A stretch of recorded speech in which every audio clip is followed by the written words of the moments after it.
네, 여러분 안녕하세요. 네, 전자기학 2 우리가 이제 마지막을 해야 될 때가 왔는데요. 마지막 시간들이 다가왔습니다.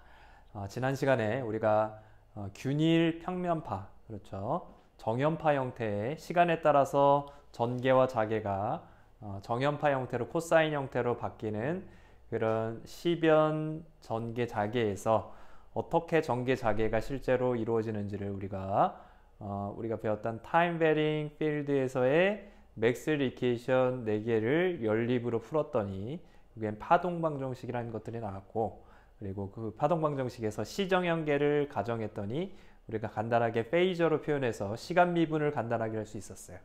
그리고 공간 미분도 굉장히 복잡했는데 x, y, z 세 개의 공간에 대해서 주어졌던 것들을 우리가 균일 평면파라는 가정을 통해서 우리가 간단한 변수 하나에 대해서만 진행 방향으로 전개 자개가 공간에 대해서 변화한다 라는 가정을 가지고 평면파 가정이라고 했죠.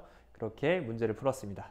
지난 시간까지 봤던 우리가 균일 평면파에서 했던 가정들이 처음에 있었는데요. 지금까지 했던 균일 평면파에 대한 가정 말고도 딱 하나가 더 있었습니다. 뭐냐면 무손실 매질이라는 가정이 있었죠. 무손실 매질이라는 거는 우리가 시그마, 그렇죠? 도체가 아니라는 거죠. 그러니까 전기를 통하게 하는 J는 시그마 곱하기 E 벡터를 우리가 표현했죠. J라는 거는 전류 밀도라고 그랬고요. 그래서 시그마 도전율을 우리가 0이라고 놓고 문제를 풀었습니다. 그래서 시그마 값이 0이고 그 다음에 원천 자체가 로우 V 값 자체가 전하 밀도 자체도 0이었다 라고 풀었죠. 그렇게 놓고 풀었을 때 우리가 전체 전개와 자개가 감소하지 않고 그대로 파동이 전달되는, 그래서 무손실이다, 무손실 매질이다, 그렇게 정의를 했었습니다. 오늘은 이제 그 5장 6절에서 봤던 우리가 무손실 매질에서 봤던 균일 평면파가 아니라요. 이제 손실 매질에서는 그러면 손실 매질이라는 것은 시그마 값이 0이 아닌 경우죠. 예, 시그마 값이 0이 아닌 경우에, 그런 경우에는 균일 평면파를 우리가 어떻게 전개할 수 있는지를 살펴보도록 하겠습니다. 그래서 5장 7절의 내용이고요. 그래서 우리가 균일 평면파는 동일한데요. 플레인 웨이브인데 이번에는 우리가 시그마 값이 0이 아닌 경우를 볼 겁니다. 대신에 로우 V 값은 여전히 0이고요. 그러면 우리가 페이저 형태로 표현하는, 물론 페이저란 얘기는 당연히 정연파란 가정이 들어간 것이죠. 정연파, 코사인, 사인으로 시간에 따라서 변하는 전개와 자개가 있을 때 그때 맥스웰 이퀘이션을 어떻게 표현할 수 있었죠? 여기서 어떻게 표현됐었죠? 마이너스 뮤의 dt분의 dh니까 우리가 적분을 해주면 j 오메가가 나온다 그랬죠? 아니, 미분이죠. 미분을 해주면, 시간 미분을 해주면 j 오메가가 페이저에서 나와서 이런 형태의 맥스웰 이퀘이션으로 주어질 수 있다고 했습니다. 여러분들 혹시 기억이 안 나시면, 페이저 형태 기억 안 나면 지난번 노트 다시 한번 꼭 보시고요. 그래도 이해 안 가면 반드시 동영상 강의를 다시 한번 해서 보셔서 지금 하는 내용들이 다 기억이 나고 이해가 되셔야 됩니다. 이제 여러분들 최종 평가에서 기본적인 내용들을 이해할 수 있을 겁니다. J 오메가 엡실론 일렉트릭 필드 이렇게 나온다고 했습니다. 그래서 J 오메가가 앞으로 시간 미분에 대해서 나왔었죠. dt분의 d 일렉트릭 필드 이렇게 주어졌었는데 얘를 묶어주면 어떻게 돼요? 시그마 플러스의 J 오메가의 엡실론 이렇게 표현이 될 겁니다. 그리고 우리가 잘 알고 있는 일렉트릭 필드의 원천은 로우 V 값이었는데 0이라고 했으니까 0이고요. 역시 마찬가지로 H 발산도 0이라는 것을 우리가 알고 있죠. 네, 이렇게 우리가 페이저로 표현되는 정연파에서의 우리 최종적으로 주어지는 맥스웰 이퀘이션 4개를 연립해서 풀어주면 파동 방정식이 나오죠. 지난번에 했던 것과 다른 부분은 뭐였죠? 지난번에 봤던 우리가 5장 6절에서 지난 시간에 봤던 내용은 시그마 값이 0이었던 거고요. 지금 이제 시그마 값이 더 이상 0이 아닙니다. 그렇죠? 지난번에는 우리가 이 순허수 부분만 남았는데 시그마, 이 실수 부분이 일렉트릭 필드 앞에 또 하나가 더 있다는 부분이 다르죠. 지난 시간에 했던 것과 동일하게 우리가 파동 방정식을 유도해 보겠습니다. 그래서 1양변에 어떻게 줬죠? 이 두 개 연립해 주려고 하는 거죠. 그래서 일렉트릭 필드의 컬을 우리가 알고 있으니까 그렇죠? H의 컬을 알고 있으니까 H 여기 양변에 1번의 양변에 우리가 일렉트릭 필드로 정리해 주려면 컬을 취해주면 되죠. 컬을 취해주고 그래주면 어떻게 돼요? 그러면 H의 컬이 들어가겠죠? H의 컬이 일렉트릭 필드로 표현되니까 3을 이용해 주면 되겠죠. 3번 수식을 이용해 주면 그러면 우리가 좌변이 일렉트릭 필드의 컬을 2번 한 결과가 나올 것이고요. 여기서 이 우변은 여기서 이게 다 그냥 상수값이니까 개수니까 일렉트릭 필드 H에 대한 함수죠. H의 공간 함수니까 Z와 Z에 대한 함수가 될 테니까 X, Y, Z에 대한 컬 취해주면 우변의 컬 취해준 게 안쪽으로 들어갈 겁니다. 그래서 마이너스 J의 오메가의 뮤에 컬 H에 이렇게 주어질 겁니다. 그러면 이 값은 뭐죠?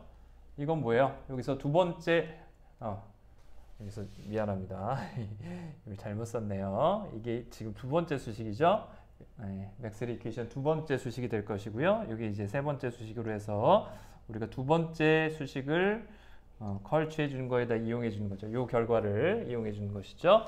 그래서 이 결과는 어떻게 주어지는 거예요? 마이너스 J 오메가의 뮤에다가 H의 컬이 뭐죠? 이렇게 주어진다는 거죠. 그게 시그마 플러스 J 오메가의 엡실론의 일렉트릭 필드로 주어지게 됩니다. 우리가 앞에서는 시그마 값이 0이었기 때문에 이 J 오메가 엡실론과 마이너스 J 오메가 뮤가 곱해져서 실수 개수만 남았죠. 그죠? 실수 개수 부분만 남았는데 이제 이 시그마 때문에 어떻게 돼요? 복소수 부분이 여전히 남아있게 됩니다. 이 전체가 복소수 형태로 주어지고요. 실수부가 남게 되겠죠. 요거 곱하면 순 실수만 남겠지만 얘 곱하면 J가 들어가 있는 허수부가 남게 된다는 거예요. 그렇죠. 결과적으로 우리가 일렉트릭 필드의 컬과 컬을 해준 부분을 정리를 해주면 어떻게 된다 그랬죠? 여기에서 일렉트릭 필드의 컬은 어떻게 표현돼요? 수학적으로 그죠? 수학적으로 어떤 벡터 필드의 컬을 2번 해준 건 뭐하고 동일하다고 그랬죠? 이거는 다이버전스의 그레디언트랑 동일하다고 그랬습니다. 다이버전스의 그레디언트에다가 마이너스 헤시안 해준 거랑 똑같다고 그랬어요. 헤시안은 일렉트릭 필드의 그레디언트를 2번 곱해준 거. 이건 내적을 의미한다고 그랬었죠? 그래서 일렉트릭 필드의 내적은 뭐였어요? 발산은 뭐였어요? 발산. 델 연산자의 내적, 발산은 0이 돼버렸죠. 이 값은 0이니까. 즉, 따라서 우리는 어떻게 표현할 수 있어요? 여기 좌변을 어떻게 표현할 수 있어요? 따라서 좌변은 우리가 이렇게 표현할까요? 헤시안만 남게 되겠죠. 좌변은 헤시안만 남고요. 이게 뭐랑 똑같은 거죠? 얘 풀어주면 마이너스 J의 오메가의 뮤의 시그마에다가 플러스의 마이너스 J 곱하면 JJ 곱한 게 제곱이 마이너스 1이니까 플러스가 나올 겁니다. 그래서 오메가 제곱에 뮤 엡실론의 이런 형태로 개수가 정리가 될 것이고요. 순서를 바꿀 수도 있겠죠. 순서를 바꾸면 우리가 여기서 순서를 바꿔주면 실수부를 먼저 써주니까 얘 곱하기 얘 준 거 오메가 제곱에 뮤 엡실론 마이너스 J의 오메가 뮤 시그마 일렉트릭 필드의 곱 이렇게 정리가 될 것입니다. 여기까지 됐죠? 그러면 얘를 이제 우변으로 보내면 어떻게 돼요? 우변으로 보내면 우리가 파동방 정식이 정리가 될 겁니다. 얘 일렉트릭 필드의 플러스의 오메가 제곱 뮤 엡실론의 마이너스 J의 오메가 뮤 시그마 일렉트릭 필드는 0이라는 2차 미분방 정식이 되는데요. 여기서 이제 x, y, z에 대한 함수죠. 미분이죠. 미분인데 그걸 우리가 간단하게 해주기 위해서 어떤 가정을 해주죠? 여기에 이제 평면파 가정이 들어가죠. 평면파. 어떤 평면파냐면 평면파 가정을 해줍니다. 어떤 EX 성분만 존재하고요. 즉 EY하고 EZ 부분 성분은 모두 0이라고 하고요. 그리고 Z축 방향으로 진행한다고 합시다. 앞에서 우리가 균일 평면파 하던 거랑 동일한 과정입니다. 으로 진행한다고 하면 이런 평면파 가정을 해주면 주어진 수식에서 일렉트릭 필드에 얘가 지금 EX, EY, EZ에 대해서 미분 방정식을 다 해줬잖아요. 기억이 안 나면 앞에 노트를 다시 한번 보시면서 따라오시면 됩니다. 달라진 건 이 부분밖에 없죠. 지금 이 부분만 원래는 뭐였어요? 시그마가 0이었으니까 이렇게 오메가 제곱 뮤 엡실론만 남았었잖아요. 거기에 허수부만 더 추가된 거죠. 시그마가 0이 아닌 거에 의해서. 이해되시죠? 그러면 요거 평면파 가정을 하면서 어떻게 바뀌죠? 그렇게 되면서 우리가 평면파 가정을 하면서 최종적으로 Z축 방향 성분만 남게 됩니다. 그랬었죠? Z축 방향 성분에 우리가 Z 성분을 여기 일렉트릭 필드에서는 X 방향 성분만 존재한다고 했고요. 그리고 Z축으로 지나가는 변수는 Z 변수만 남게 되겠죠. Z 변수만 남아서 결과적으로 이럴 경우에 우리가 최종적으로 얻어지는 일렉트릭 필드의 해가 이런 평면파 가정에서는 Z축 방향 변수만 있고요. 이거의 성분은 X축 방향 성분만 존재하죠. 그래서 초기값을 E0라고 하고 마이너스 K의 Z의 X축 방향 성분 이렇게 된다 그랬어요. 이렇게 우리가 페이저 형태로 표현할 수 있다고 그랬고요. 얘는 페이저 형태의 표현이었죠. 이때 K가 뭐예요? 이때 K의 제곱이 이 값과 동일하게 된다 그랬습니다. 그래서 이때 여기서 K제곱은 어떻게 표현돼요? K제곱이 요 시그마의 0일 때는 요 값으로 그냥 주어졌었는데 이제 시그마가 0이 아니기 때문에 요 허수부까지 다 포함을 해줘야겠죠. 이것이 오메가 제곱의 뮤 엡실론 마이너스 J의 오메가 뮤 시그마 값으로 주어지게 됩니다.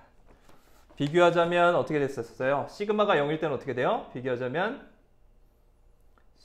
앞에서 우리가 균일 평면파 할 때는 시그마 값이 0일 때는 얘에 대해서는 어떻게 된다 그랬죠? 이렇게 되면 K 제곱 값이 뭐가 됐었죠? 오메가의 제곱 뮤 엡실론이 됐어요. 그랬었죠? 기억나시죠? 그래서 간단하게 우리가 실수 값으로 K 값을 구할 수가 있었는데 이제 K 값이 어떻게 돼요? 더 이상 실수가 아니게 됩니다. 그래서 여기서 K를 구하면 K 값이 어떻게 되겠어요? 스퀘어 루트의 오메가 제곱의 뮤 엡실론 마이너스 J의 오메가 뮤 시그마 값이 되겠죠.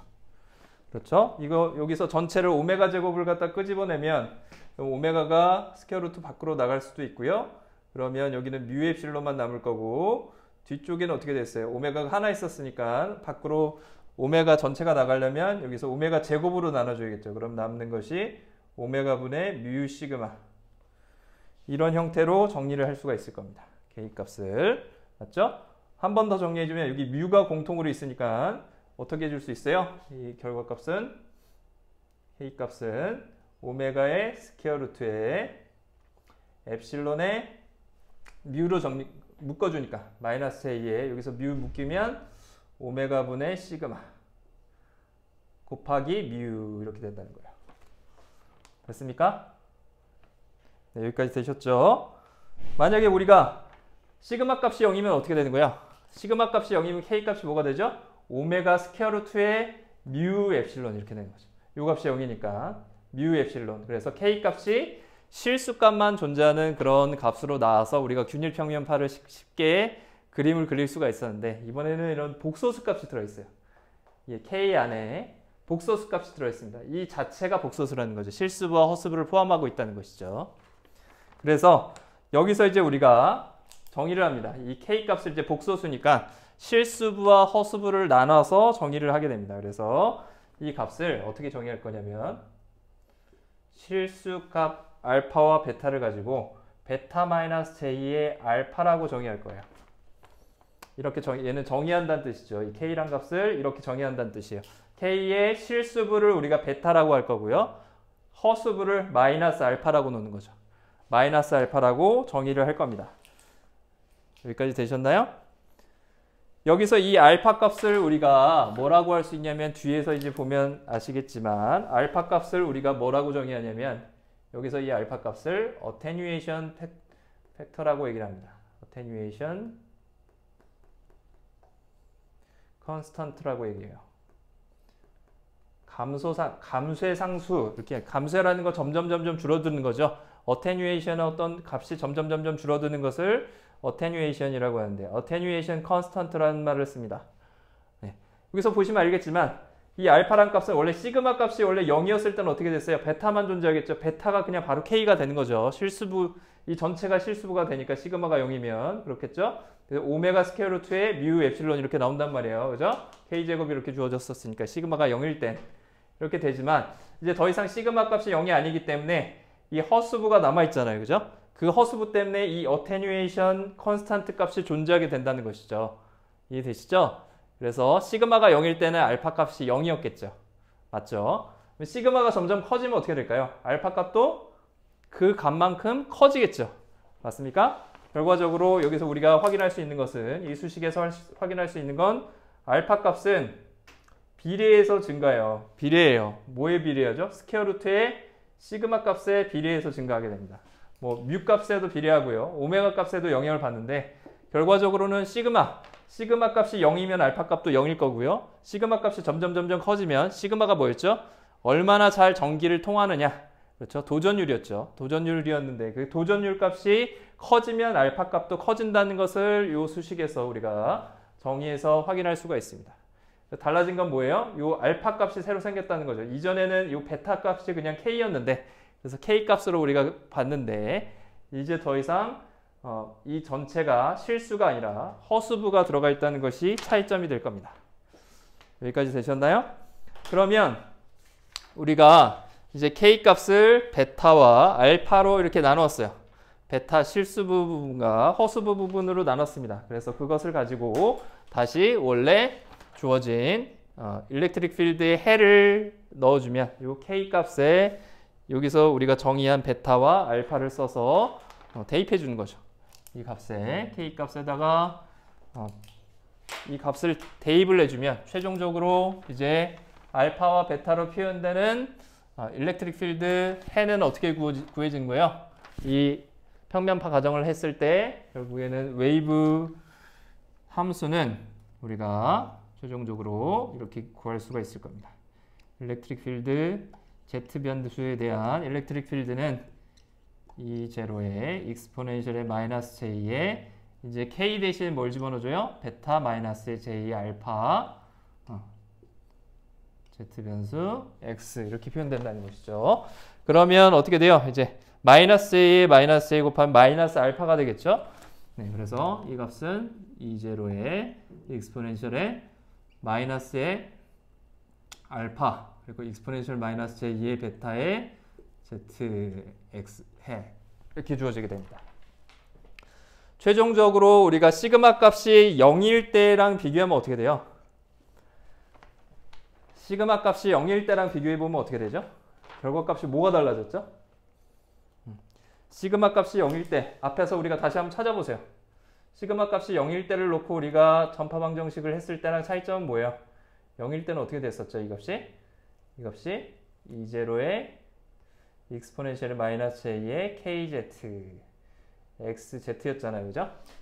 K 값이 실수 값으로 지금 베타랑 같겠죠. 시그마 값이 0일 때 대신에 이제 요 값이 새로 난 거죠.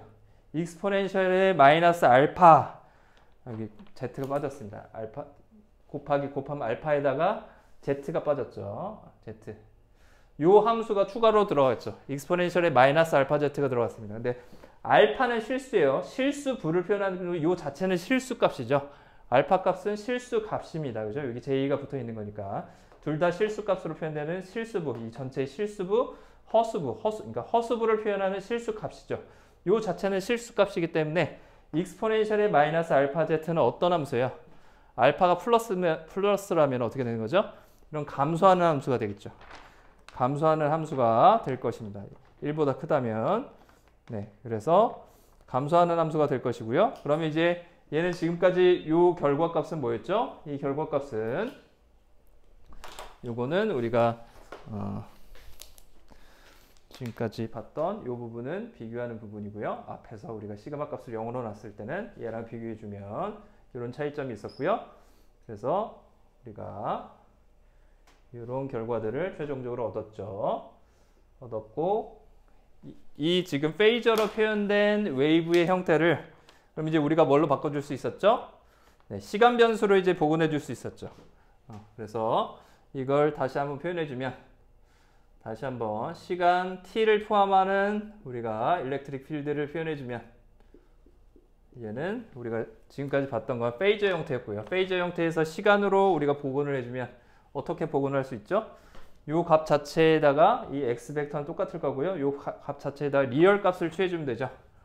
리얼에 결국에는 일렉트릭 필드 우리가 x축 방향 성분의 z로 표현되는 페이저죠. 얘가 페이저고 일렉트릭 필드의 j 오메가 t 거기에다가 x축 방향 성분 이렇게 된다는 것이죠. 그래서 얘가 여기 페이저 값을 넣어주면 됩니다. 얘가 의미하는 바는 페이저였고요. 페이저 표현에서 주어진 거죠. 얘가 지금 페이저죠. 이 부분이 페이저입니다. 특히 이 x축 부분, x축 성분, 이 값이 결국에는 x축 성분의 페이저가 되겠죠. 맞죠? EXZ는 이 값이 될 것입니다. 그래서 EXZ 페이저로 표현된 시간 t를 뺀 페이저 표현된 이 값을 우리가 집어넣어주면 코사인 함수로 우리가 코사인 오메가 t를 포함하는 시간 함수로 복원해 줄 수 있죠. 그래서 우리가 E0의 익스포넨셜의 마이너스 알파 z 그리고 익스포넨셜 마이너스 a의 베타 z 그리고 익스포넨셜 j 오메가 t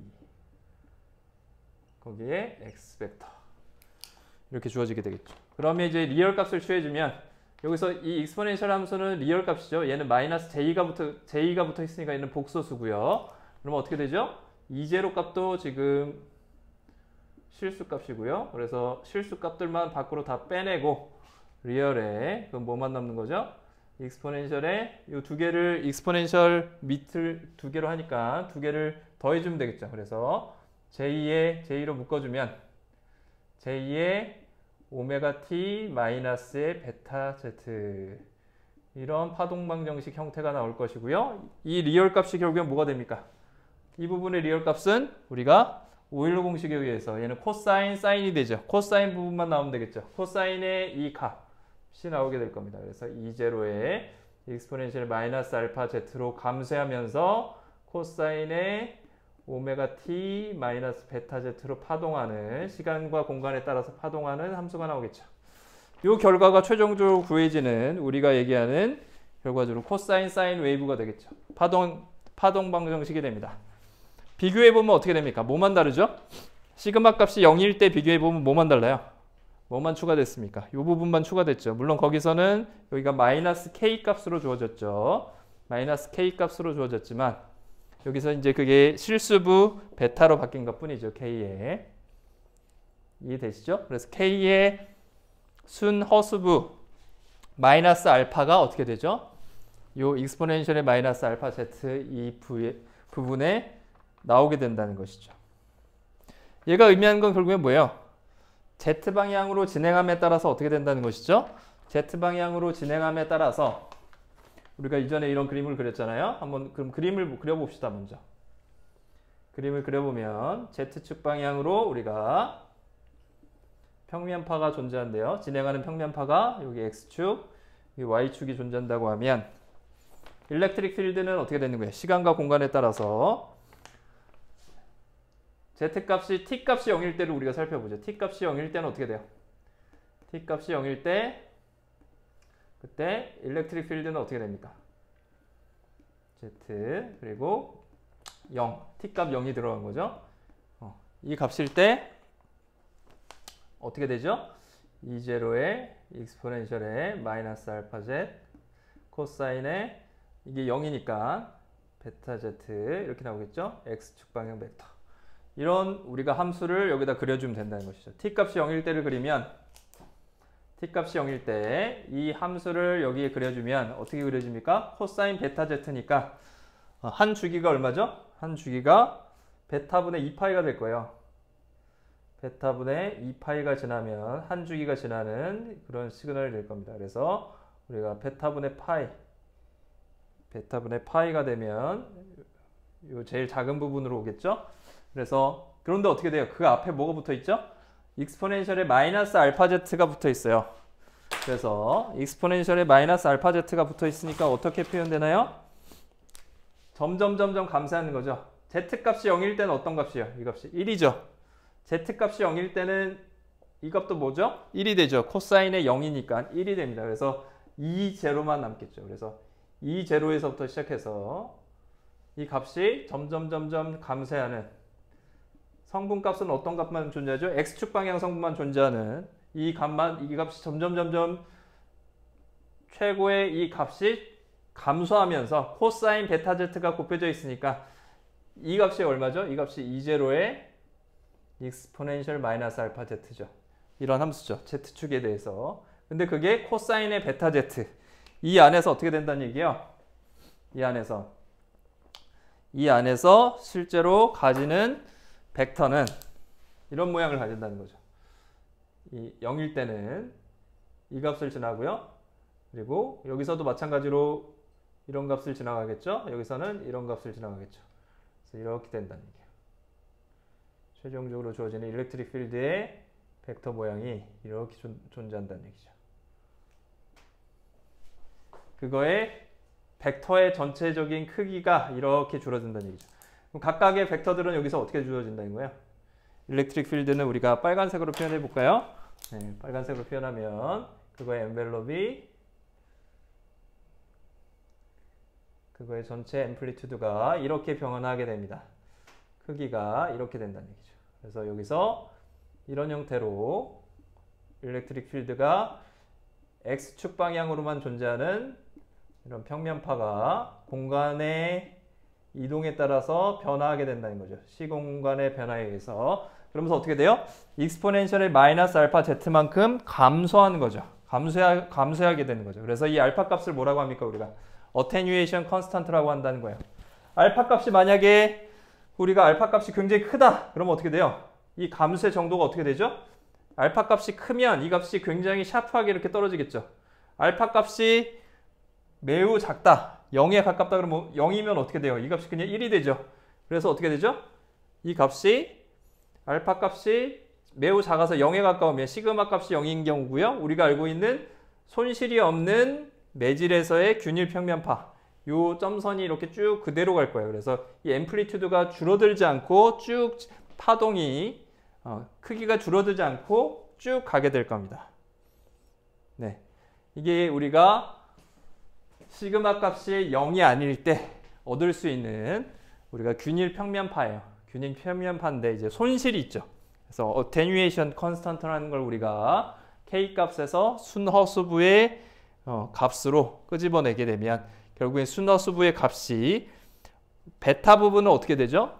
페이지가 변하게 되는 거고요. 페이지를 변화시키는 거고 그래서 파동 방정식이 만들어지는데 그거에 대해서 손실하는 계수 손실 상수 값을 어테뉴에이션 알파 값, 감쇄 상수라고 우리가 얘기를 할 수가 있을 겁니다. 네, 그러면 이제 우리가 일렉트릭 필드를 다 구했으니까 또 뭘 구할 수 있겠어요? 네, 거기에 대응되는 마그네틱 필드가 이런 공간에서 어떻게 만들어지는지를 또 한번 같이 보도록 하겠습니다. 잠깐 쉬고 우리 한번 살펴보겠습니다.